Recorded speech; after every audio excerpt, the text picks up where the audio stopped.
ऐसे ही जब अपार ब्रह्म थे, जिसे हम हिरण्यगर्भ कहते हैं, कि जब कुछ नहीं था और प्रभु की अलौकिक शक्ति थी, उनका ही वास था, तो प्रभु के मन के अंदर, पिता के मन के अंदर, पिता परमेश्वर के मन के अंदर, उस अद्वैत के मन के अंदर एक सोच पैदा हुई कि भाई मैं हूं, लेकिन मुझे जानने वाला कौन है।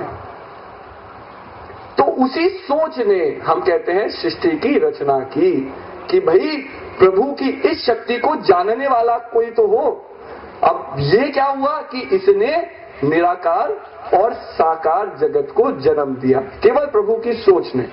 तो ये जो साकार जगत हम देखते हैं, जिसमें तत्व है, गुण है, शरीर है, मन है, आत्मा है, जीव है, तत्व है, मतलब आप संसार में देखिए कितनी चीज है। वनस्पतियों में कितने विभिन्न विभिन्न प्रकार के पुष्प है, पेड़ है, जड़ी बूटियां हैं, ऐसे अलग अलग प्राणी हैं समाज में रहते हुए।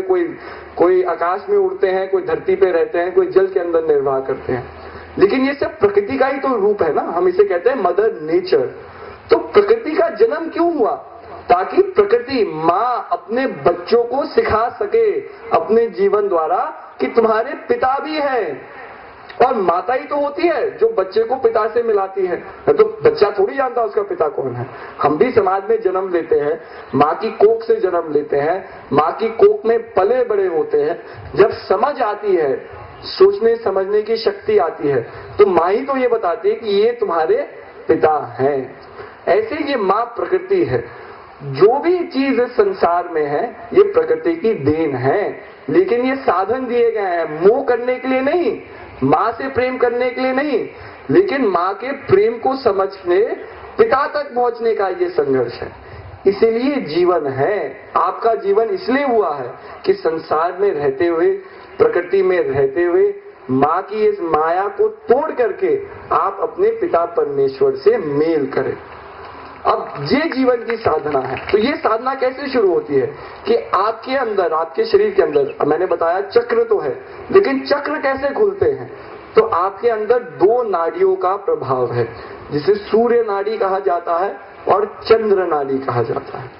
सूर्य आप जानते ही हैं प्रकाशमय होता है, तो सूर्य का एक सिंबॉलिक रूप कहा है कि आपके अंदर सूर्य की नाड़ी है। कहने के लिए वो होती है ज्ञान का प्रभाव, कि किस तरह से ज्ञान को आप समझते हैं, अपने जीवन में उसे अग्रसर करते हैं।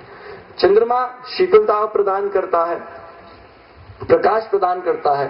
तो चंद्र नाड़ी को भक्ति रूप में, मतलब चंद्रमा तो एक एग्जाम्पल दिया गया, लेकिन वो कहा कि वो भक्ति की नाड़ी है। तो दो नाड़ियों का आपके पास वास है, अथवा दो साधन, अद्भुत साधन आपको अंदर ही प्रभु ने दिए हैं, जिसे हम कहते हैं ज्ञान और भक्ति। जब ज्ञान और भक्ति का विश्लेषण, एक सम्मेलन अपने अंदर करते हैं, तब आपके शरीर के अंदर ओजस जन्म लेता है।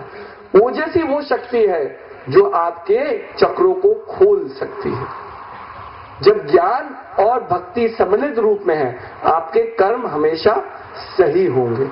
कर्म वो होंगे कि आप कर्म करेंगे लेकिन उसका इफेक्ट कोई नहीं होगा, क्योंकि महान पुरुष कर्म करते हैं तो उनका कर्म का कोई रिस्पॉन्स नहीं होता है। क्यों नहीं होता है? क्योंकि वो जानते हैं मेरे इस कर्म से क्या सोच उत्पन्न होगी, क्या उस व्यक्ति के अंदर प्रभाव जागृत होगा, उसके अंदर नेगेटिव रिस्पॉन्स होगा या पॉजिटिव। ये सत्पुरुष की शक्ति होती है। इसलिए तो गुरु महाराज जी हमें जान के ऐसे ही परख लेते हैं कि भाई ये योग्य है कि नहीं, इसके अंदर हम रिस्पॉन्सिबिलिटी दे कि नहीं, और जो व्यक्ति योग्य होता है उसे उत्तरदायित्व मिलता है।